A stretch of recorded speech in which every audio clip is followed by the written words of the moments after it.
कहानी का शीर्षक अंतिम रोटियां। मुंशी प्रेमचंद की शैली में। गांव के आखिरी छोर पर एक टूटी सी झोंपड़ी थी, जहां रामू कुमार अपनी पत्नी धनिया और 2 बच्चों के साथ रहता था। एक जमाना था जब रामू के हाथ की बनी हुई मिट्टी की सुराही दूर दूर तक मशहूर थी, लेकिन अब मशीनों ने सब कुछ बदल दिया था। मिट्टी की जगह अब प्लास्टिक और स्टील ने ले ली थी और रामू की भट्टी ठंडी पड़ गई थी। दिन भर की मेहनत के बाद भी एक वक्त की रोटी जुटाना मुश्किल था। बारिश हो रही थी, झोंपड़ी के छप्पर से पानी टपक रहा था। चारों तरफ कीचड़, ठंड और भूख फैली थी। धनिया ने हाथ जोड़कर कहा, आज कुछ भी नहीं बचा रामू, आटा भी खत्म हो गया है।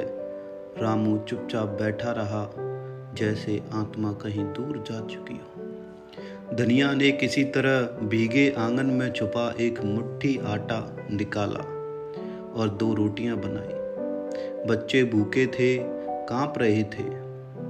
रामू ने रोटियां देखकर कहा, बच्चों को दे दो, मैं कल कुछ लेकर आऊँगा। धनिया ने एक रोटी बच्चों को दी और दूसरी रामू के सामने रख दी। रामू ने मुंह मोड़ लिया।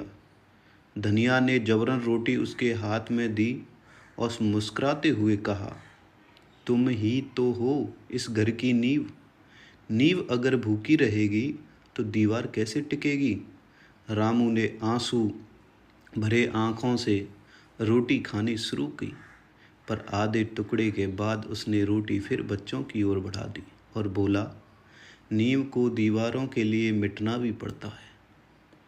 अगली सुबह रामू ठंड और भूख से हार गया। शरीर में जान न रही, पर उसका चेहरा शांत था, मानो वो अपने हिस्से की आखिरी रोटी भी बांट कर जा चुका हो। इससे हमें यह सीख मिलती है कि माँ बाप का त्याग चुप होता है, पर उसकी गूंज पीढ़ियों तक रहती है।